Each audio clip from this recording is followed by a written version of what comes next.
Hello friends, अस्सलाम वालेकुम and welcome to reality TV. दोस्तों, अप्रैल के महीने की सर्द रात थी। दुनिया का सबसे बड़ा बहरी जहाज़ टाइटैनिक, जिसको अनसिंकेबल यानी कभी ना डूबने वाला कहा जाता था, टाइटैनिक अटलांटिक ओशियन के बर्फीले पानी में चल रहा था। ये टाइटैनिक का पहला सफ़र था।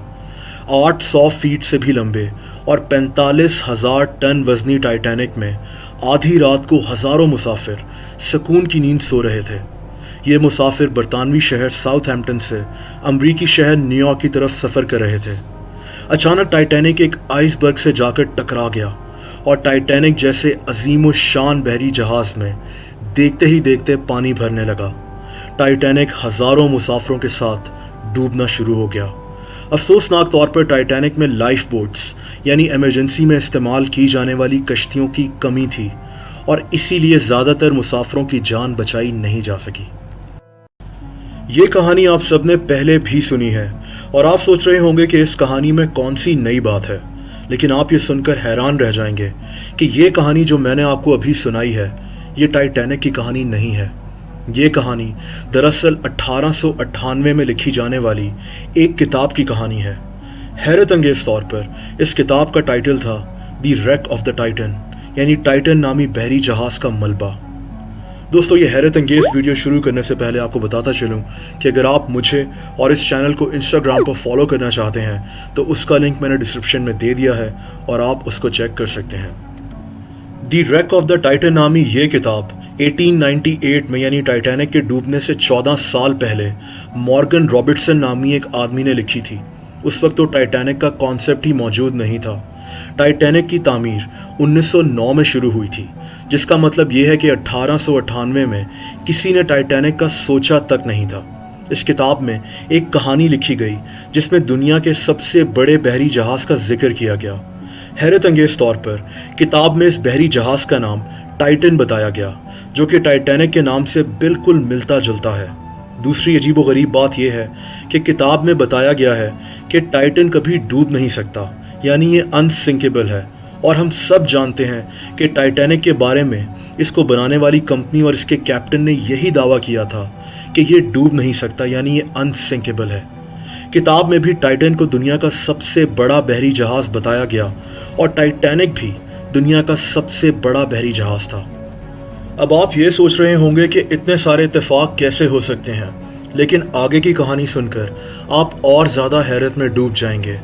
किताब में टाइटन नामी जहाज़ की लंबाई और स्पीड भी तकरीबन उतनी ही बताई गई है जितनी असल में टाइटैनिक की थी। टाइटन की लंबाई 800 फीट बताई गई है, जबकि टाइटैनिक की लंबाई 882 फीट थी। जिस स्पीड से टाइटैनिक आइसबर्ग से जाकर टकराया था, वो स्पीड 22.5 नॉट्स थी। किताब में टाइटन जिस स्पीड से आइसबर्ग से टकराया वो 25 नॉट्स थी, यानी तकरीबन उतनी ही थी। किताब में बताया गया कि टाइटन में 3000 मुसाफिर सफ़र कर सकते थे, जबकि टाइटैनिक में भी एग्जैक्टली 3000 मुसाफिरों की गुंजाइश थी, यानी बिल्कुल उतनी ही जितनी किताब में बताया गया।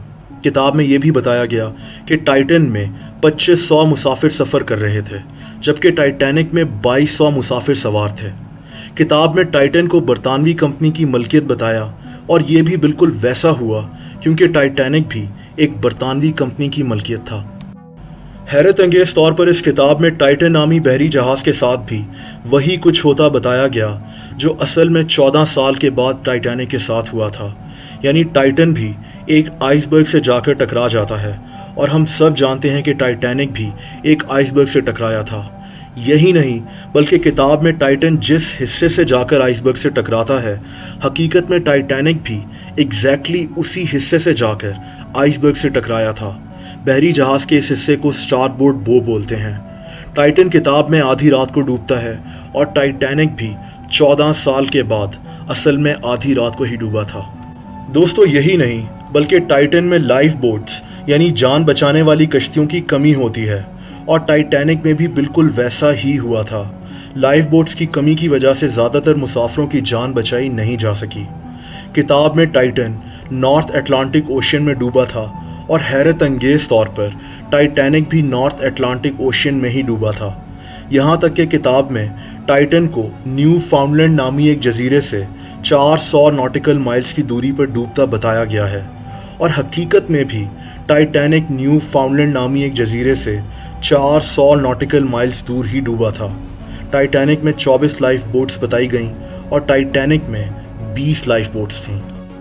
दोस्तों, इस पुरस्कार नॉवल में ये सब कुछ लिखे जाना एक इत्तेफाक था या बात कुछ और थी? जब टाइटैनिक डूबा तो लोगों की नज़र इस किताब पर पड़ी। इतनी ज़्यादा सिमिलैरिटीज़ होने की वजह से दुनिया हैरान रह गई थी। यहाँ तक कि किताब के राइटर मॉर्गन रॉबर्टसन को एक साइकिक करार दे दिया गया था। वैसे मॉर्गन रॉबर्टसन को बहरी जहाज़ों के मुतालिक काफ़ी इल्म था। ये खुद एक बहरी जहाज़ के कैप्टन का बेटा था और बचपन में बहरी जहाज़ में काम भी कर चुका था। लेकिन इतने सारे इत्तेफाक इंतहाई हैरत अंगेज़ बात है। लेकिन सिर्फ टाइटैनिक के मुतालिक ही ऐसी पुरस्कार किताब सामने नहीं आई। एक और इंतहाई हैरत अंगेज़ नावल एडगर एलन पो नामी एक आदमी ने लिखा था। इस नावल का नाम था the narrative of Arthur Gordon Pym of Nantucket. ये नावल 1938 में पब्लिश हुआ था। इस नावल की कहानी ये थी कि एक बहरी जहाज़ समंदर में गुम हो जाता है और बहरी जहाज़ में मौजूद लोग भूख से मरने के करीब हो जाते हैं। इसीलिए इस बहरी जहाज़ के 4 सेलर्स बहरी जहाज़ में काम करने वाले एक लड़के रिचर्ड पार्कर को खाने का फैसला करते हैं। अजीब बात यह है कि 1884 में, यानी इस नावल के पब्लिश होने के 46 साल बाद, बिल्कुल ऐसा ही हुआ था। 4 सेलर्स अपने एक छोटे से बहरी जहाज़ में समंदर में रास्ता भूल गए थे और इन सेलर्स ने अपने 17 साला केबिन बॉय को खाने का फैसला किया था। सबसे हैरत अंगेज़ बात यह थी कि इस लड़के का नाम भी रिचर्ड पार्कर था, वही नाम जो 46 साल पहले उस नावल में लिखा गया था। ये कहानी काफ़ी मशहूर हुई थी। आज कई लोग इस नावल के राइटर एडगर एलन पो को एक टाइम ट्रैवलर के नाम से बुलाते हैं। दोस्तों, इस मुतालिक आपका क्या ख्याल है कमेंट सेक्शन में ज़रूर बताएं। अगर आपको ये वीडियो पसंद आई हो तो वीडियो को लाइक करना मत भूलिएगा और ऐसी मज़ीद इंटरेस्टिंग वीडियोस को देखने के लिए इस चैनल को सब्सक्राइब भी कर दें और उसके बाद बेल आइकन यानी घंटी के निशान को भी क्लिक कर दें। अपना बहुत ख्याल रखें। अल्लाह हाफ़िज़।